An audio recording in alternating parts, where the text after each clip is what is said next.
Ibu merupakan sosok malaikat tak bersayap yang selalu sabar dan berusaha untuk membimbing anak-anaknya ke jalan yang benar. Ini adalah biografi ibuku yang kutulis berdasarkan perjalanan kehidupannya. Bertepat pada bulan Agustus tanggal 21 tahun 1974, gadis kecil yang diberi nama Ade Prihatini Wau dilahirkan bertempat di Hinako, Nias Utara. Beliau lahir dari pasangan Ibu Saryati Goasa dan Bapak Swamagawa Wau yang menikah pada tahun 1970-an. Bapak Swamagawa Wau bekerja sebagai pegawai negeri sipil dan begitu pula dengan Ibu Saryati Goasa bekerja sebagai pegawai negeri sipil. Beliau terlahir sebagai anak kedua dari 5 bersaudara, 3 perempuan dan 2 adik laki-lakinya. Saat berumur 1 hingga 5 tahun, beliau tinggal di desa Hilismetane bersama kedua orang tuanya. Dan saat beliau berumur 6 tahun, kembali pindah ke kota Teluk Dalam. Saat kecil beliau memiliki banyak sekali teman untuk bermain, yang membuat dirinya menjadi sangat aktif dan mudah bergaul serta cepat beradaptasi di lingkungan baru. Saat duduk di bangku sekolah dasar, beliau bersekolah di SD Negeri 1 Teluk Dalam. Dan saat beliau telah menyelesaikan studinya di tingkat SD, beliau kembali melanjutkan pendidikannya di SMP Negeri 1 Teluk Dalam. Waktu berlalu, bulan berganti serta tahun pun berganti. Beliau berhasil tamat dari jenjang sekolah menengah pertama dan kemudian melanjutkan studinya di SMA Negeri 1 Teluk Dalam. Usaha memang selalu tak mengkhianati hasil. Beliau berhasil lulus dari tingkat SMA dan kemudian melanjutkan studinya dengan berkuliah di Sekolah Tinggi Teologia Ebenezer, Tanjung Enim, Sumatera Selatan. Saat pertama kali datang dan melanjutkan studi di tempat itu, beliau masih harus beradaptasi dengan lingkungan sekitarnya. Namun, tidak lama beliau bertemu dengan beberapa orang yang kemudian menjadi teman dekat sekaligus sahabat. Selang beberapa tahun, beliau pun lulus sarjana dan mendapatkan gelar sarjana teologi dengan nilai yang cukup memuaskan hati beliau beserta keluarga.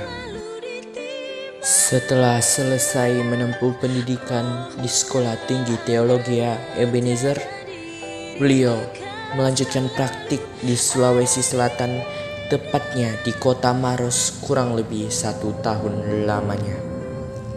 Bulan dan tahun berganti, tak terasa beliau telah selesai melewati waktu yang panjang untuk melakukan praktek di Sulawesi Selatan. Kemudian beliau memutuskan untuk pulang kembali di Nias pada tahun 2002. Saat beliau tiba di Nias, beliau sangat senang karena dapat bertemu kembali dengan keluarga. Dari sekian lama beliau merantau di luar kota. Tepatnya pula pada tahun 2002, beliau kembali melakukan praktik di Nias, tepatnya di beberapa desa, agar dapat menjadi pendeta di sebuah gereja. Beliau melakukan praktik tersebut di beberapa desa, yaitu Hilinabale, Baumataluo, Hili Sondreka, Hili Falage, dan beberapa desa lainnya selama kurang lebih 1 tahun lamanya. Banyak sekali lika-liku perjalanan hidup yang harus beliau lewati, namun benar, usaha tidak akan mengkhianati hasil. Pada tahun 2004, beliau pun ditabiskan menjadi seorang pendeta di gereja BKPN Teluk Dalam. Tak lama dari itu, selang beberapa bulan, pada tahun 2005, beliau pun akhirnya dipertemukan dengan seorang pria pujaan hati bernama Fagul Manal yang kemudian menjadi pasangan hidupnya.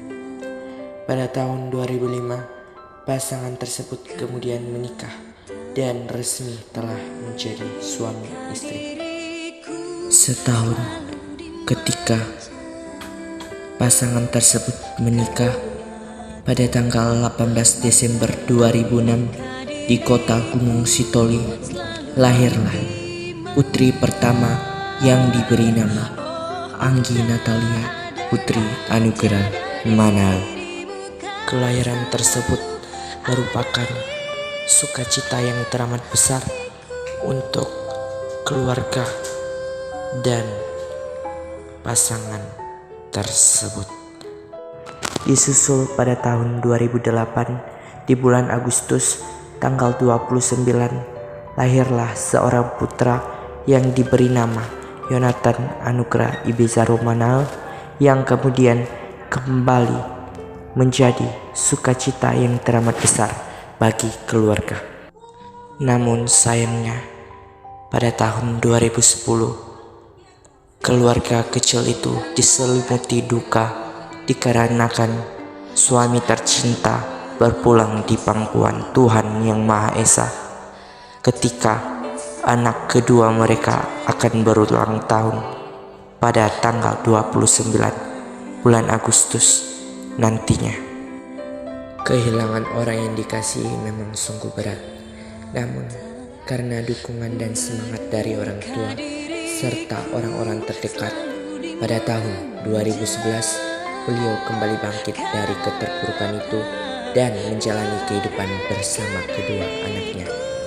Beliau juga hanya fokus melanjutkan profesi sebagai seorang pendeta serta fokus membimbing kedua anaknya yang kadang mungkin membuat beliau jengkel. Namun beliau tetap kuat hingga sekarang dan hidup bersama kedua anaknya yang menginjak umur remaja.